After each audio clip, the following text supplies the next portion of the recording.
Hi, my name is James LaVeck, and this is Life After Losses. Now, this is a place where I share my thoughts as a double widower on what I feel it means to live our lives after loss. And one of the things I don't think a lot of people really talk about much is what happens after life becomes stable again.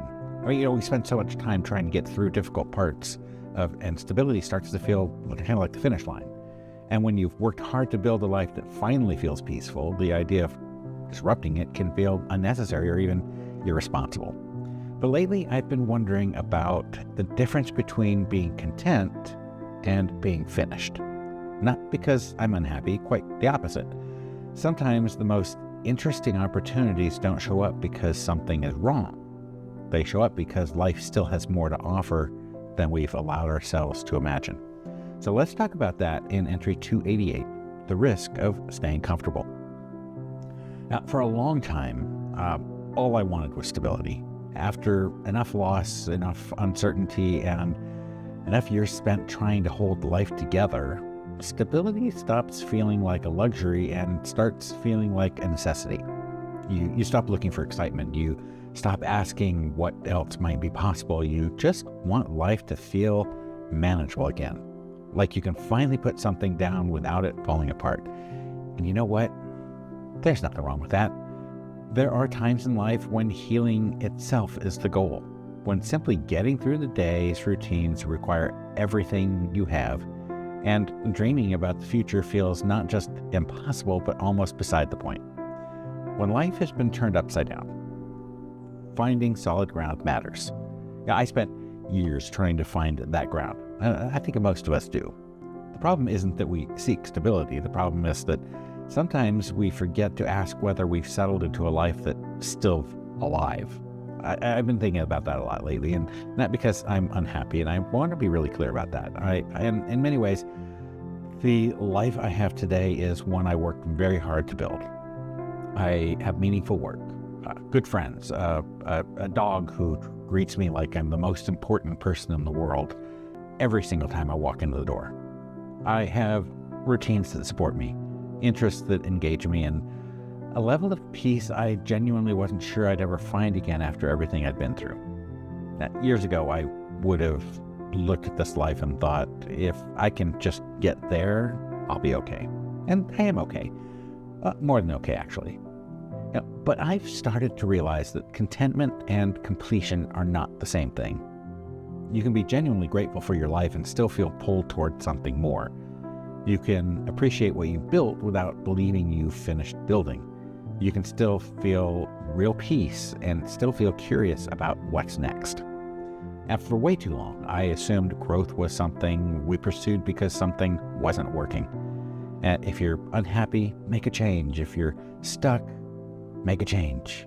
Growth as a response to a problem. But what if that's too narrow a way to think about it? What if growth isn't only for broken situations? What if expansion can also be a response to possibility?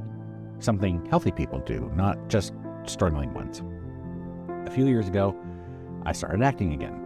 Stepping onto film sets, learning entirely new skills, meeting people I never would have met otherwise. Putting myself in situations where I was genuinely a beginner with no guarantee of being any good at it. And here's the thing. I didn't need to do any of that. My life was already full. Nothing was missing in a way that required fixing.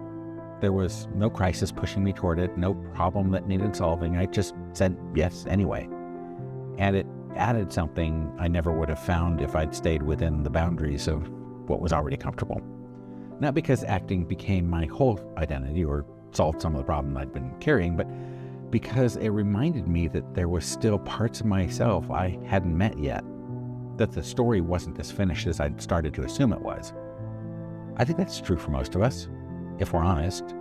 There comes a point where the question shifts. It's no longer, how do I survive this? It becomes, what else might be possible? And that is a very different conversation, and a much scarier one, honestly. Because survival gives you a clear objective. Possibility doesn't. Possibility asks you to risk disappointment, to be a beginner again, to look foolish, to try things that might not work out, to pursue something simply because it interests you, not because without any guarantee of where it leads. And that's exactly why so many people avoid it. Not because they're incapable, because they are uncomfortable, or they are comfortable. And comfort after a hard stretch of life can feel so hard-won that risking it seems almost ungrateful. But comfort is not meant to become a permanent address. Life keeps unfolding whether we're actively participating in it or not. We keep changing. New interests emerge, new opportunities appear, new relationships become possible. New versions of ourselves wait patiently for an invitation that sometimes never comes.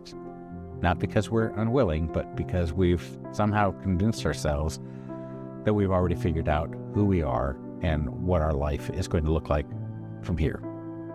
Now, I don't think the goal is to constantly reinvent ourselves or chase every new thing that appears. That's exhausting, and it's not what I'm talking about. I think the goal is a lot simpler than that. Just staying open, remaining curious, remembering that a meaningful life isn't built only from safety and familiarity. It's also built from discovery, from the occasional willingness to step into something uncertain and find out what happens. Because sometimes the biggest risk isn't trying something new. Sometimes the biggest risk is actually deciding you've already experienced everything life has to offer you, and then building your own days around that assumption without ever really examining it. The fact that you found peace doesn't mean you've reached the end of your story. It may simply mean you've finally reached a place stable enough to start exploring again. So now it's your turn. This week, let's take a few minutes to reflect on where in your life you have gotten comfortable, and whether that comfort genuinely serves you or has started to limit you. What interests, dreams, or possibilities have you been postponing because they feel unnecessary, uncertain, or just outside your normal routine? And what might actually happen if you gave yourself permission to explore them anyway? If you're comfortable, I'd love to hear your answers. Thanks for watching.